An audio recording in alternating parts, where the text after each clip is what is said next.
Hello Axie faction, welcome back. With ears finally being released, we now have 5 out of the 6 body parts revealed, and theory crafting is starting to get intense. I for one have been very busy exploring different comps, and I even went so far as to create my own physical versions of the cards for me to play around and test with. And in doing so, I believe I've found 3 extremely powerful Axies for this new form of gameplay. So we're going to be taking a look at a very strong backdoor archetype, the ultimate deck disruptor Axie, and finally one of the most powerful pure bugs I think I've ever seen. But first, it's important to understand that I am not an expert or a financial advisor. I am just a gamer who loves Axie Infinity. Do not make any purchasing decisions based on the information that I say here. Please, there's still so much more that we don't know about this game yet. Now with the disclaimers out of the way, let's get right into it. So let's start off with this Backdoor Axie. Now, this isn't a 7 out of 7 pure Axie, but we still want it to be an Aqua for the sake of purity. Now, in terms of backdoor cards, the most powerful one that we've seen so far is Perch. Perch only deals 30 damage, but it deals 4 hits for a total of 120 damage instead,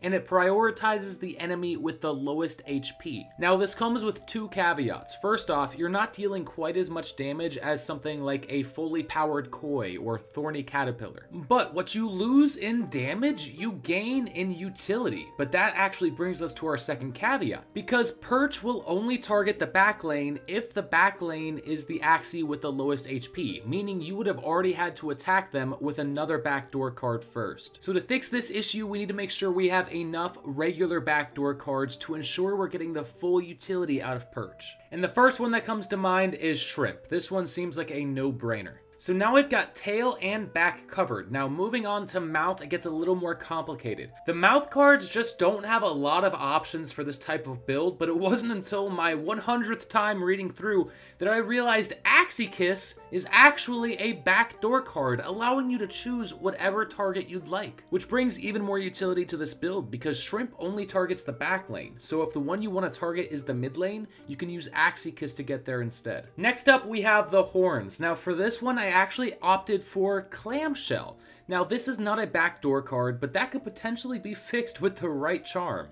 But runes and charms aside, we're actually going with Clamshell because of the damage boost. Now, unlike a one-time damage buff like we see in a card like Cuckoo, it is my suspicion that this damage boost will be a much smaller increase of damage but last for a longer amount of time. Now, we don't know exactly how much a damage boost is, but even if it is exactly what it says, a +4 damage boost, then you're going to find the most synergy in a card that deals multiple hits, something like Perch. With even just 4 additional damage per hit, Perch goes from a 120 damage card to a 136 damage card. So in the same vein as Clamshell, I think our best option for the ears is actually Tiny Fan. Not only is Tiny Fan a 0-cost draw card, but you also get a +3 damage boost as well. And if this damage boost stacks, that makes Perch a 148 damage card. And that additional 28 damage could mean the difference between a dead Axie and someone who's still hanging on. Now finally, for the eyes, you want to go with Telescope to improve consistency and allow you to search for those perches or those shrimps when you need it. So in total, we've got 4 damage cards, 3 of which being backdoor cards.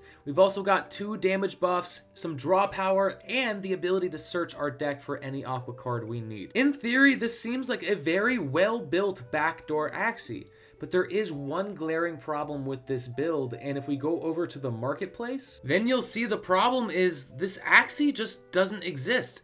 There are no Axies with this combination of body parts. It is going to take a lot of breeding before anybody even has a chance to try this Axie. Alright, next up, let's look at the Deck Disruptor Axie. And of course, on the tail, we are using Hotbutt. Hotbutt may not deal any damage or give you any shield, but it does guarantee 3 burn cards going directly into your opponent's discard pile, which is more guaranteed deck disruption than most any other card. Now for the back, we actually have 2 options. You could go with the Snail Shell for the shield utility, or you could go for damage in Raven with the guaranteed curse card. But considering the other cards on my list, I want to opt for Snail Shell here. Next, for the mouth, we're going with Goda. Not only is it a damage card, but it also gives your opponent one Void curse card. And if I'm correct, Void might be one of the most devastating curses in the game. If we are following the same trend from Slay the Spire, then my belief is that Void will actually cause your opponent to lose one energy when that Void curse card is drawn. So in this situation, not only are you limiting their card draw, but you're limiting their energy potential as well. Next up for the horns, we only have one good option, and that is Unco. It is a 60 damage card for 1 energy, and you are guaranteed 1 curse card for your opponent as well. Now for the ear cards, you might consider a card like Ear Breathing. It deals 30 damage but deals 4 hits, and for each different enemy hit, you will be shuffling a goo card into their discard pile. This has a lot of potential, but the downside is it's completely random, so you can't guarantee what this card will do. In the early game, you could get lucky and hit all 3 enemies, shuffling 3 goo cards into their discard pile. But in the late game, you'd be lucky to even get 2 goo cards from this attack. Now this definitely isn't a bad option, but personally, I don't like leaving anything up to chance. So instead of Ear Breathing, I'm actually opting for Innocent Lamb. Let me explain. Innocent Lamb says add 1 copy of this Axie skill card to your hand, and then of course Innocent Lamb gets banished. Now this is very different from a card like, say, Telescope, which allows you to search your deck for any Aqua card. Instead of searching your deck, the original skill card is still there. You're just adding a copy of it to your hand. Now Innocent Lamb does specify skill card, which means you won't be able to use this to copy any attacks or secrets. But if you're looking at this build so far, you'll notice that the only skill card on this Axie is Hot Butt, meaning every time your deck cycles, you'll be able to use Hot Butt twice, shuffling 6 burn cards into your opponent's discard pile. That's insane. Wow.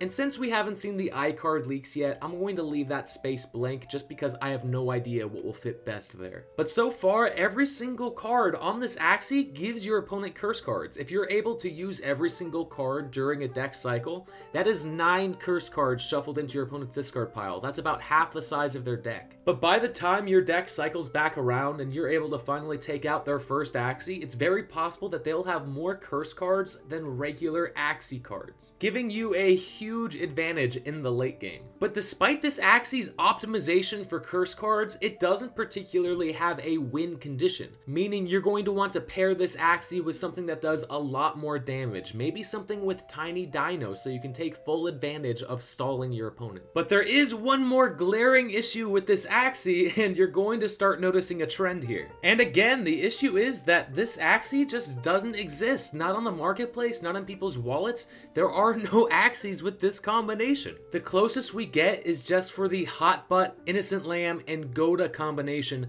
and there are only 91 of these Axies, most of which have already been bred. Again, it'll take months or even years before this Axie is bred to optimization. But I did save the best for last, so let's go ahead and take a look at this pure bug combination.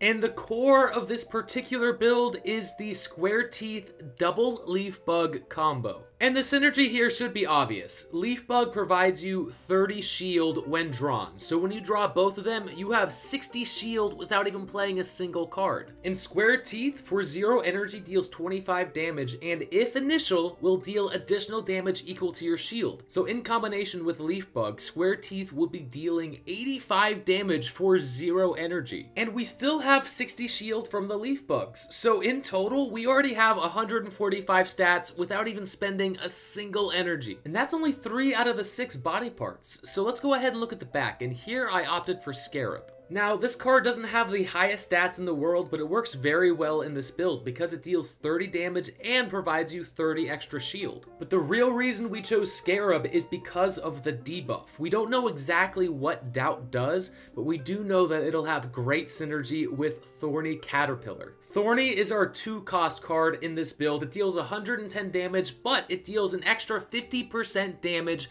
if there is a debuff on the enemy. So in combination with Scarab, Thorny Caterpillar Caterpillar is actually dealing 165 damage. So the core of the strategy revolves around these 5 cards. So while I don't know what fits best as the eye part, you likely just want any card with banish, so you can get rid of it early game and not have it bog down your card draw. So if we are drawing 5 cards per turn, which some speculation suggests, then we are getting massive value from this Axie in the 1v1. Let's go through the math. Straight away, we're getting 60 shield from both of our leaf bugs, and then we were dealing 85 damage with square teeth. Then with Scarab, we're adding 30 more shield and 30 more damage. Then finally, with Thorny Caterpillar, we are dealing an additional 165 damage for a total of 90 shield and 280 damage per turn. That's a lot of damage. We were also leaving our enemy with doubt, which I'm sure is something they're not gonna like. Now, this is one of the most powerful Axies I've theorized on to date, but if you've been following along, then I'm sure you know what's gonna come next. And yeah, you guessed it, this Axie does not exist. Despite the fact that this is a pure Axie, the part combination just isn't there, and it'll take a long time before we're able to breed this beast of a bug. Now, this trend isn't just for these 3 particular builds. Almost any OP Axie I've thought up just doesn't exist on the marketplace, which is a good thing and a bad thing. The bad part is that it's going to take a long time before anybody's able to really test out Axies for optimized builds. But the good part is that this kind of puts everybody on an even playing field. At the beginning of Battles V3, everybody, whether you are a top 100 player or a scholar, everybody is going to have to make compromises in their Axie's body parts. And not only is this going to level the playing field all around, but I believe it is also going to be one of the biggest breeding events we've ever seen in Axie before. So, in conclusion, oh crap! Okay guys, don't worry about this. I'll be back next week. Make sure to like and subscribe.